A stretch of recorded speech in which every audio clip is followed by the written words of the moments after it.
बिहार विधानसभा में कल का नजारा देखने लायक था। आपको बता दें कि सीएम नीतीश कुमार और नेता प्रतिपक्ष तेजस्वी यादव के बीच ऐसी जोरदार बहस हुई कि सदन का माहौल पूरी तरह से गर्मा गया। सबसे पहले आप देखिए, तेजस्वी यादव ने लालू राज की खूब कामयाबियों का बखान किया, तो वहीं जवाब में नीतीश कुमार ने लालू राज की नाकामियों को गिनाना शुरू कर दिया। सदन की कार्यवाही के दौरान तेजस्वी यादव का शायराना अंदाज भी देखने को मिला। मेरे साथ थे तक कहां कोई बात था, आप लोगों का कोई काम था? जो काम था मेरा था, ये आपका काम था। अरे जब गड़बड़ किए तो एक बार लिए थे हरा दिया, और दूसरी बार भी गड़बड़ किया, दूसरी बार भी हरा दिया, और अब कहीं से नहीं, इधर उधर नहीं, हम लोग एक साथ मिलकर काम किए, हम लोग सब दिन के लिए साथ रहेंगे। अब कुछ नहीं है। कौन काम किया था? ये लोग बैठ, फालतू बात है। इसीलिए हम लोगों ने उनको भी, आप समझ लीजिए कि 2,53,961 नियोजित शिक्षकों को भी बहाली हो गई है। अब 8,000 मैंने थोड़ा सा बचा हुआ है। अब 2 परीक्षा है, 3 परीक्षा है। हम लोगों ने कहा कि भाई देखो बहुत मामूली सी परीक्षा में, तो आप जानते हैं इतना बड़ा सरकारी शिक्षक ये सब के सब बहाल हो गए हैं। अब उसके बाद हमने तो शिक्षा की बात की, अब स्वास्थ्य के क्षेत्र में भी काफी काम हुआ है। स्वास्थ्य के बारे में भी काफी काम हुआ। पहले स्वास्थ्य व्यवस्था बहुत खराब थी। स्वास्थ्य की स्थिति कितनी खराब थी? प्राथमिक स्वास्थ्य केंद्र में इलाज के लिए आप जरा सोचिए ना, क्या हालत था पहले। आप जरा जानते हैं जो प्राथमिक स्वास्थ्य केंद्र था, जो मेरे पास इसके बारे में पूरा डिटेल हमने जो करेक्ट किया है, उसके हिसाब से प्राथमिक स्वास्थ्य केंद्र में इलाज के लिए प्रति माह 29 मरीज होते थे। यानी एक दिन में 1 या एक दिन में 2 यही लोग आता था। और उसके बाद हम लोगों ने जो इतना काम किया, उसमें 2006 से अस्पतालों में मुफ्त दवा और इलाज की पूरी व्यवस्था कर दी। और अब स्थिति यही है कि अब सब लोग हर महीने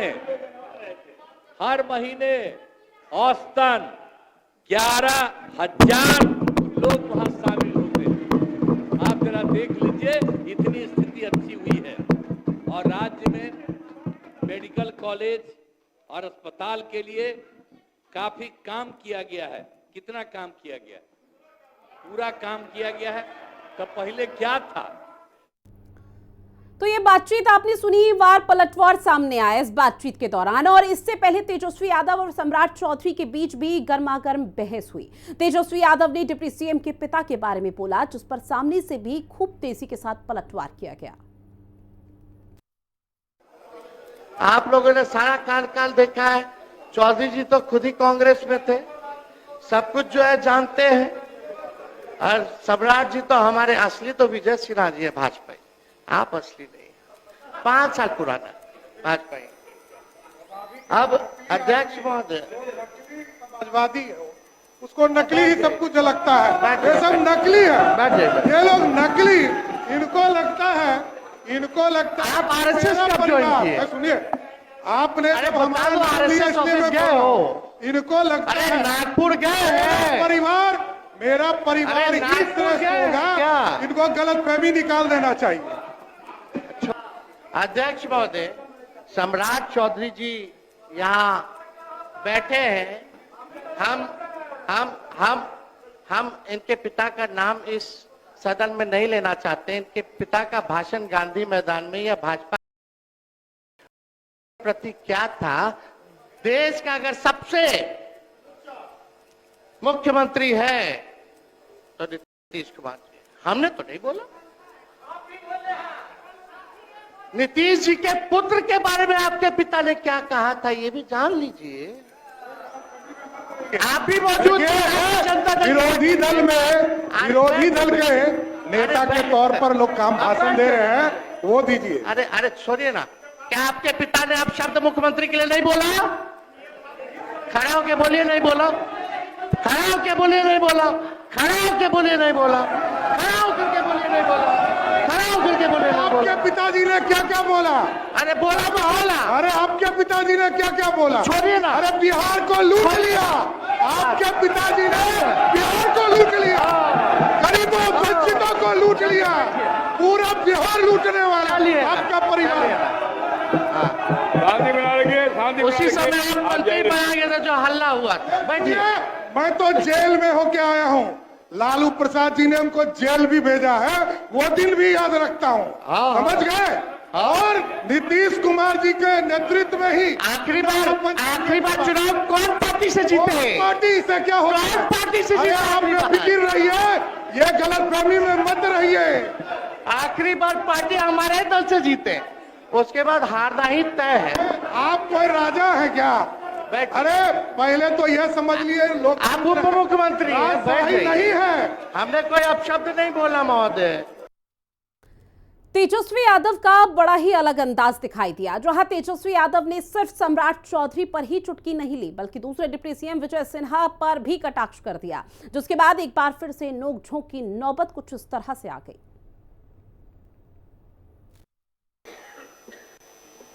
इनको शायद पूरी चीज को देखे समझे। वो सरदे अटल जी बोले थे कि जंगल राज रजकता हटाना है तो कमल खिलाना है, सुशासन लाना है, एनडीए की सरकार बनानी है और नीतीश कुमार को सुशासन के लिए लाया गया। क्या आपने नहीं बोला था कि भाजपा का सीएम होगा तभी सपना साकार होगा? वीडियो है हमारे पास, सब लोग ने। अरे सदन में झूठ बोलते हैं, सदन में काहे झूठ बोलते हैं? लोकतंत्र का मंदिर है, आप टीका लगाए हैं, सनातनी आदमी आप झूठ बोलते हैं। झूठ बोलने की जिम्मेदारी आपकी है। नेता प्रतिपक्ष विजय सिन्हा अपने पार्टी के पक्ष में पार्टी के घर के अंदर बात करती है, बाहर नीतीश कुमार सुशासन स्थापित करने के लिए आए, एनडीए की सरकार बनी और ठीका से इतना नफरत है तो टोपी पहन लीजिए। आपको ठीका से बहुत नफरत है तो टोपी पहनिए। और इसी खबर पर ज्यादा जानकारी के साथ मेरे सहयोगी संजीव हमारे साथ लाइव बने हुए हैं। संजीव, चूंकि देखिए कल जब विधानसभा की कार्यवाही का आगाज हुआ तो निश्चित तौर पर यह तो सबको मालूम था कि वो हंगामे की भीड़ जरूर चढ़ेगी। अब इस बीच तेजस्वी यादव का जिक्र किया जाए तो वो हमेशा से अलग तेवर में ही नजर आते हैं। तेजस्वी यादव के निशाने पर न सिर्फ सम्राट चौधरी बल्कि विजय सिन्हा भी कल कार्यवाही के दौरान देखने को मिले। देखिए, बिल्कुल जिस तरह से सत्र की शुरुआत हुई, बजट सत्र के बाद ये लग रहा था कि विपक्ष पूरी तरह से सरकार को घेरेगा। और कल जिस तरह से सदन में हुआ, जिस तरह से सम्राट चौधरी और तेजस्वी यादव के बीच बहुत गर्मा गर्मी हुई और कई सारी बातें आई। देखिए, सवाल ये उठता है कि नीतीश कुमार ने अपने भाषण में बहुत सारी बातें कही कि 2005 के पहले बिहार क्या था याद कीजिए, और 2005 के बाद हमने क्या किया उसको याद करिए। एक एक बातों को गिनाया, एक एक कामों को गिनाया और बिहार को किस तरह से तरक्की के राह पर शांतिपूर्ण एक नए बिहार की तस्वीर बदली। लेकिन जिस तरह तेजस्वी यादव ने सम्राट चौधरी को कहा कि आप याद करिए कि आप कहां से आए हैं, अंतिम बार कहां से विधायक बने, तो एक तरह से आप कह सकते हैं कि जो चुनावी वर्ष है 2025, उससे पहले सत्ता पक्ष और विपक्ष का ये एक कह सकते हैं कि बड़ा हंगामेदार सत्र रहने वाला है। और आज भी देखिए जिस तरह से सदन के अंदर हो सकता है कि आने वाले समय में जितना भी सत्र चलेगा उसमें विपक्ष अपनी बात रखेगा। सवाल यह उठता है कि जिस तरह से नीतीश कुमार ने कई अपनी बातों को गिनाया है कि हमने क्या किया इन 17, 18, 20 सालों में, लेकिन सदन के अंदर जिस तरह से कल हुआ उसमें जिस तरह से सम्राट चौधरी जो बिहार के डिप्टी सीएम है, उन्होंने साफ कहा कि लालू प्रसाद यादव ने बिहार को लूटा है, तब कहीं ना कहीं बौखलाहट हुई और तेजस्वी ने भी उसका जवाब दिया। तो ये एक तरह से कह सकते हैं कि सदन के अंदर हालांकि जो नेता प्रतिपक्ष हैं वो रुके नहीं और वो लगातार कई बातें कहते रहे, लेकिन सदन के अंदर अध्यक्ष महोदय ने उन दोनों को शांत किया और ऐसे में कहा कि जो बातें हैं अब जो सदन के अंदर है वो जनहित के बात होनी चाहिए, आपसी बात नहीं होना चाहिए। लेकिन अब ये बिल्कुल साफ है कि सत्ता पक्ष और विपक्ष अब एक दूसरे को पूरी तरह से आमने सामने है और ऐसे में जिस तरह से विवाद बढ़ता जा रहा है, आने वाले समय में चुनाव जब नजदीक आएंगे तो और भी बातें कई आगे सामने आएगी। लेकिन देखिए तेजस्वी यादव भी अपनी तरह से पूरा प्रयास में लगे हैं कि इस बार का चुनाव किसी भी तरह से उनके पक्ष में जाए। और ऐसे में सरकार की तरफ से अगर हम बात करते हैं तो नेता प्रतिपक्ष का जवाब वो पूरी तरह से कह सकते हैं गिना रहे हैं। और सम्राट चौधरी और जिस तरह से तेजस्वी का वार्तालाप हुआ उसमें तेजस्वी ने भी कहीं से नहीं छोड़ा। तेजस्वी ने कहा कि आप नीतीश कुमार के बारे में या उनके बेटे के बारे में क्या कुछ कहते हैं, तो कई सारे ऐसे सवाल हैं जो अब कहीं ना कहीं जनता के निश्चित तौर पर देखिए कई सवाल हैं जिनके जवाब जानने बेहद जरूरी हो जाते हैं। और आज भी जब विधानसभा की कार्यवाही का आगाज होगा सुचारू रूप से, तो संजीव देखिएगा वो भी हंगामे की भेंट चढ़ेगी। लेकिन जो नोकझोंक कल कार्यवाही के दौरान देखने को मिल पाई है, क्या ये मानकर चला जाए कि ये नोकझोंक सिर्फ सदन तक ही सीमित नहीं रहेगी बल्कि सड़कों पर भी देखने को मिल सकती है? देखिए ये सदन तक सीमित नहीं रहेगी, क्योंकि देखिए इसके पहले भी सम्राट चौधरी ने कई बार हमला किया है लालू प्रसाद, उनके परिवार, और जिस तरह से कहा है कि किस तरह से वो लूटने का काम किए। ईडी का ट्रायल चल रहा है, कई ऐसे केसेस हैं जिस पर अभी अगर कहें तो लालू परिवार घिरा हुआ है, और ऐसे में बीजेपी इसको किसी भी तरह से छोड़ना नहीं चाहती है। और सम्राट चौधरी की अगर हम बात करते हैं तो जाहिर तौर पर सम्राट चौधरी के तेवर काफी कह सकते हैं कि तीखे रहे हैं। और ऐसे में जिस तरह से अगर अब दूसरे डिप्टी सीएम की बात करें विजय सिन्हा की, तो जिस तरह से तेजस्वी ने कहा कि असली भाजपा जो है विजय सिन्हा है, तो एक तरह से तेजस्वी ने भी अपना वार किया है।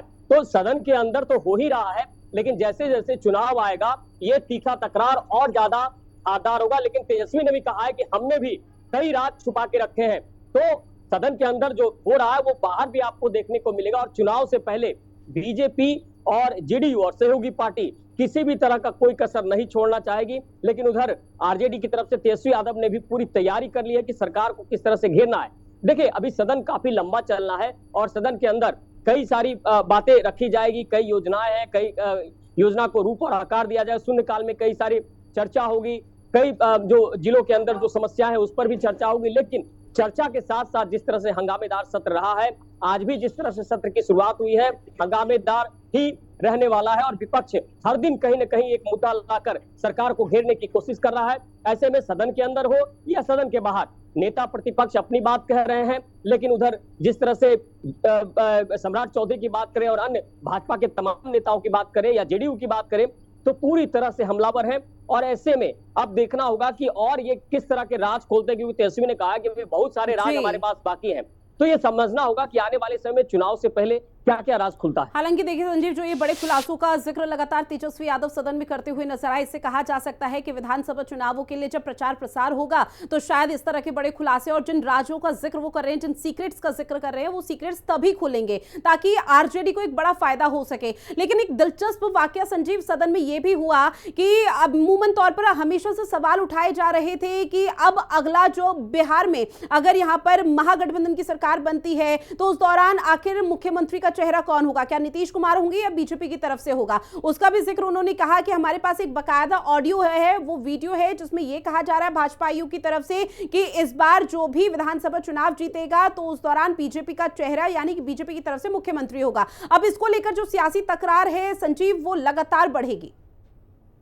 देखिए आपने अच्छा सवाल किया है। दिलीप जायसवाल ने जिस तरह से सदन के अंदर एक बात कही थी कि जो अगला मुख्यमंत्री होगा वो कमेटी गठन होगा वो तय करेगा, लेकिन उन्होंने तुरंत अपना बयान बदला और कहा कि हमारे चेहरे सिर्फ नीतीश कुमार है। देखिए नीतीश कुमार एक ऐसे शख्स हैं जिन्होंने ना परिवारवाद कभी किया, विकास की बात करते रहे, 2005 के बाद लगातार बिहार को आगे बढ़ाते रहे। और बीजेपी की ये मजबूरी भी है, बीजेपी और जेडीयू का गठबंधन अगर होता है तो जाहिर तौर पर जो सत्ता में पिछले 17-18 सालों से है वो आगे भी कोशिश करेगी बीजेपी। लेकिन बीजेपी भले ही प्रयास कर रही है, बीजेपी लगातार ये कोशिश कर रही है कि बीजेपी की अपनी सरकार भी बने, तो इस मुद्दे को तेजस्वी यादव नहीं छोड़ना चाहते। और तेजस्वी यादव यही बात कर रहे थे कि बीजेपी ये चाह रही है कि अगला मुख्यमंत्री जो है बीजेपी की तरफ से हो। लेकिन जिस तरह से अब जो बयान आ रहे हैं उसमें बिल्कुल साफ है कि नीतीश कुमार के अलावा कोई ऑप्शन नहीं है, नीतीश कुमार जी के चेहरे पर ही चुनाव लड़ा जाएगा। उसके अलावा जिस तरह से नीतीश कुमार के बेटे की बात करें तो निशांत जिस तरह से सक्रिय हुए हैं सियासत में, उस पर चुप्पी भी कई लोग साधे हुए। हालांकि तेजस्वी ने निशांत की बड़ाई की है, चिराग पासवान ने बड़ाई की है। हो सकता है होली के बाद बिहार की तस्वीर कुछ अलग दिखे और ऐसे में तेजस्वी यादव जो है कोई हमला जिस तरह से कर रहे हैं वो छोड़ना नहीं चाहते हैं। और जिस तरह से मुद्दे जो भी मिल रहे हैं तेजस्वी यादव को, उन्हें जहां भी लग रहा है कि नहीं आने वाले समय में कैसे आरजेडी और उनकी जो सहयोगी दल, देखिए आरजेडी के अंदर भी जो उनके सहयोगी दल है, संजीव आने वाला वक्त बताएगा कि बिहार में और किन किन मुद्दों को लेकर सदन में जो कार्यवाही चल रही थी वो अब सड़कों पर भी देखने को मिल पाएगी और किस तरह से जो सियासी संग्राम है वो न सिर्फ जेडीयू और आरजेडी बल्कि बीजेपी और कांग्रेस के बीच भी देखने को मिल पाएगा। बहरहाल जानकारी साझा की संजीव, उसके लिए बहुत शुक्रिया। और इन्हीं तमाम खबरों के साथ बुलेटिन में इतना ही। आप बने रहिएगा हिंदी खबर के साथ। नमस्कार।